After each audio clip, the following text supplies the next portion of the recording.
আপনারা দেখছেন বার্তা এক নজর। বৃহস্পতিবার সন্ধ্যায় রাজগঞ্জ ব্লকের সন্ন্যাসীকাটা গ্রাম পঞ্চায়েতের আকালুগঞ্জ গ্রামে তসলিম মোহাম্মদের বাড়ির পাশেই তার ঘরের গাদায় আগুন লাগে। দুদিন ধরে প্রচণ্ড ঠান্ডায় সন্ধ্যা হতেই মানুষজন ঘরে ঢুকে পড়ে। এরই মধ্যে সন্ধ্যা 6:30 নাগাদ প্রতিবেশী সালেম মোহাম্মদ হঠাৎ দেখতে পান দাউ দাউ করে জ্বলছে তসলিমের ঘরের গাদা। আগুন দেখেই চিৎকার শুরু করে দেন তিনি। প্রতিবেশীরা ছুটে যায়, যে যার মতো জল মাটি দিয়ে আগুন নেভানোর চেষ্টা করে, কিন্তু আগুন নেভানো সম্ভব না হওয়ার খবর দেওয়া হয় রাজগঞ্জ থানায় এবং দমকল কেন্দ্রে। ফুলবাড়ি দমকলের একটি ইঞ্জিন ঘটনাস্থলে পৌঁছে প্রায় 1.5 ঘন্টার প্রচেষ্টায় আগুন নিয়ন্ত্রণে আনে।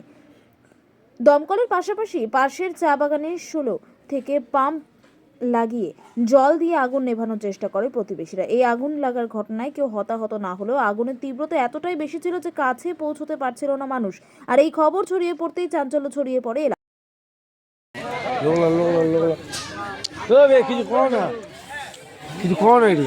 রাজকুমার তিনজন আলো যাবে বল না ধান সিদ্ধি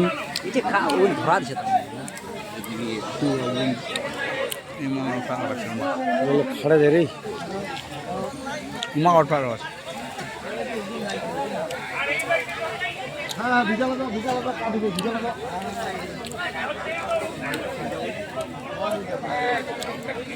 টেঙ্গার পায় না দিকে না খান গাড়ি পায় না এইদিকে তাকানা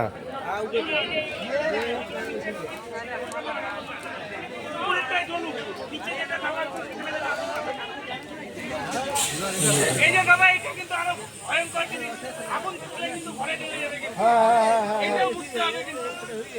ওই দিন মগড়ে যেটা উপরে জ্বলতেছে জ্বলুক, নিচেরটা যেগুলো জল দিয়ে দিচ্ছে, শুকায় কিন্তু জিনিসটা বুঝতে পারলেন?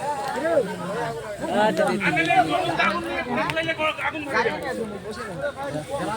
হ্যাঁ ভিজা দিতাম ভালো